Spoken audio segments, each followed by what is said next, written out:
You won't be the one operating on the day-to-day task in your business. You will be on a more strategic and leadership level. And so this requires a completely new set of skills, and it will also reveal new challenges. Hi bestie, and welcome to a new Tea Talk with Adama, where we discuss mindset, business, and everything in between. I upload a new podcast every Wednesday and a Tea Talk every Thursday.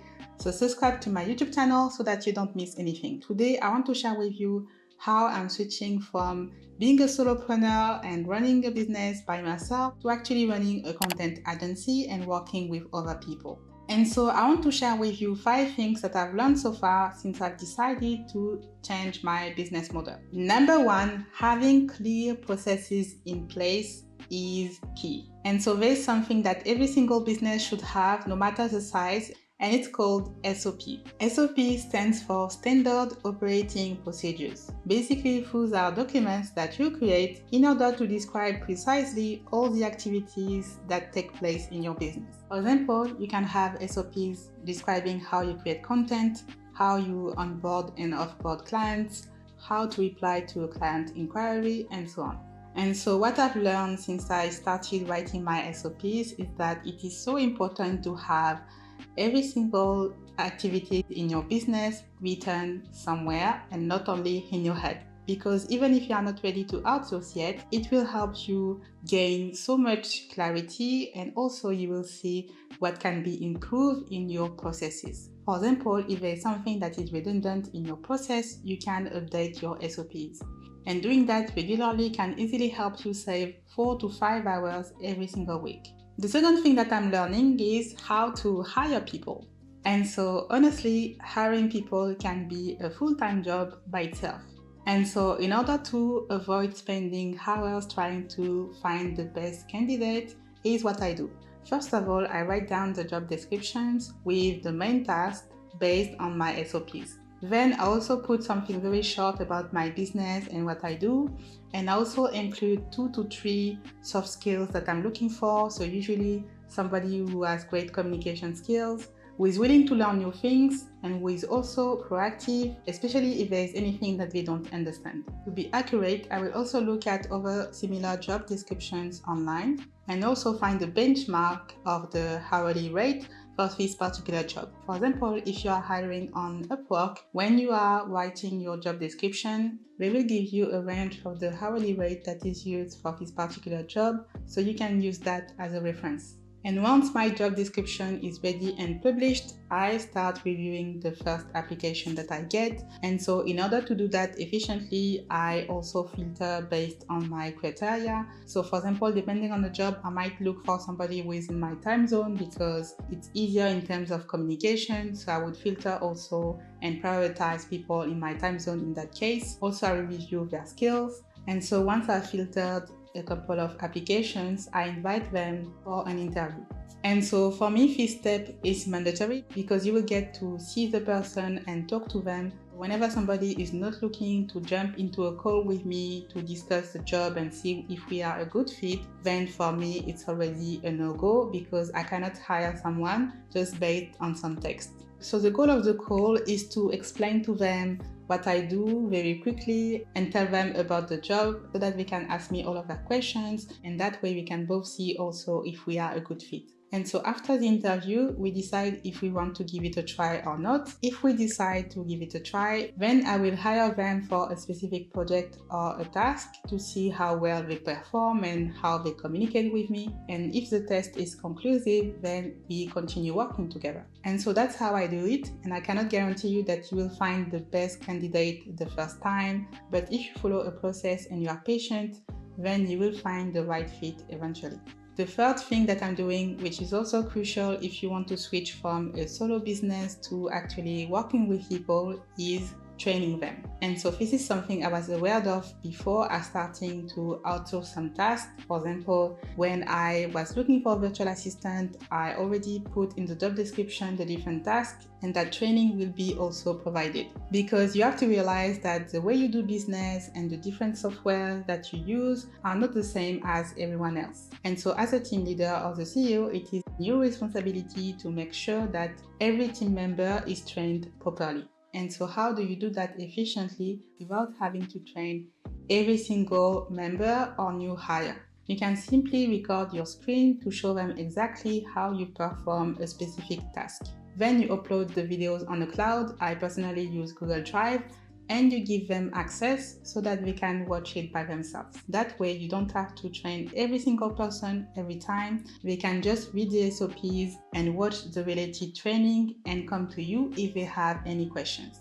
And this is a great way for you to also practice explaining your business to someone else, because it should be very simple. Anyone who has the basic skills that you are looking for should be able to understand your training and to reproduce the steps that you are showing, because the goal is to maintain a certain standard of quality for your clients. So no matter if you are the one performing the task or if it is somebody in your team, the quality should remain constant. And so training your team will be a new skill that you have to master. The fourth thing that I've learned so far since I've decided to change my business model is that as a business owner, you have to be willing to evolve. And so being a solopreneur and being a CEO is completely different. Sometimes it might feel like you are starting all over again because there are so many new things that you will have to learn. You won't be the one operating on the day-to-day task in your business. You will be on a more strategic and leadership level. And so this requires a completely new set of skills, and it will also reveal new challenges. So you have to be up for it. You will make mistakes the same way you made mistakes when you started your business by yourself.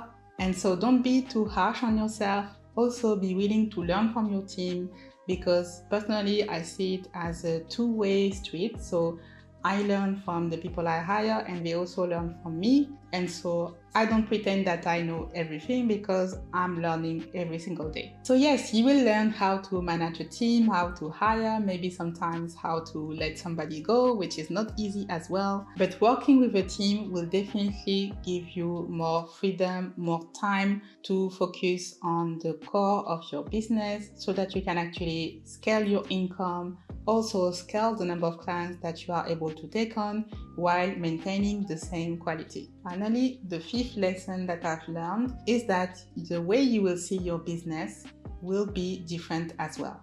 There's a video from Vanessa Lowe. If you don't know her, she's a content creator and digital marketer who has built a successful 7-figure business through social media. And so she recently published a video where she talked about her goals for 2022 and the difference between a lifestyle and a growth business. So a lifestyle business is usually what you have as a solopreneur, which is a business that allows you to sustain the lifestyle that you want and to travel if you are a digital nomad, for example. So it allows you to have, the life that you want and pay your bills. Now, the difference with a growth business is that you are willing to invest in the tools, the programs, and the people who will help you scale your business to the next level. So you will basically reinject the majority of your profit in your business in order to grow it. And so that's basically also one of the switch that you have to make when you want to go from being a solopreneur to working with a team. Because basically you have to pay these people and also be willing to improve your processes and upgrade some of your business tools. So in order for me to be able to work with different people, I'm currently working on implementing a project management tool, and you have so many different options. The one I've chosen is called ClickUp, and so once it's set up and I give it a go, I can also record a specific video for you to show you exactly how I use it. Let me know in the comments if you would be interested. But having a project management tool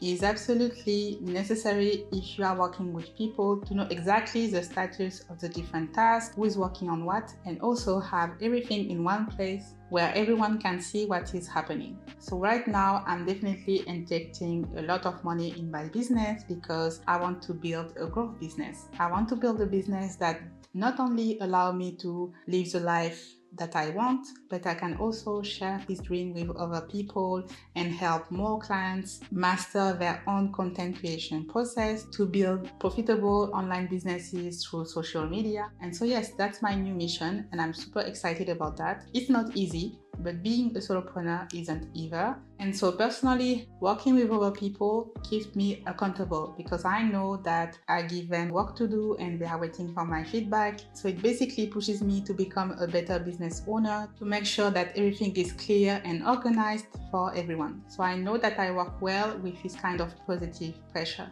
So that's the 5 things that I wanted to share with you regarding the fact that I'm currently switching my business model. And so, as I said earlier, it's not always easy. It may sound very simple, but I wouldn't have it any other way. I know that this is what I want. And so it is important for you to also know how you work. What is your personality like? Do you feel like you want to take people on board in your business, or are you satisfied being a solopreneur? So this is completely up to you. There is no right or wrong answer or right or wrong way to do business. This is completely up to you. After all, it's your business, so it's your choice. Alright, that's what I wanted to share with you today. I hope you enjoyed this video. If you did, give me a thumbs up and subscribe if you haven't already. Let me know also in the comments what was your aha moment. I'm curious to know if you already thought about this or if you are currently in the process of switching your business model. I will see you next week. Until then, take care. Bye bye.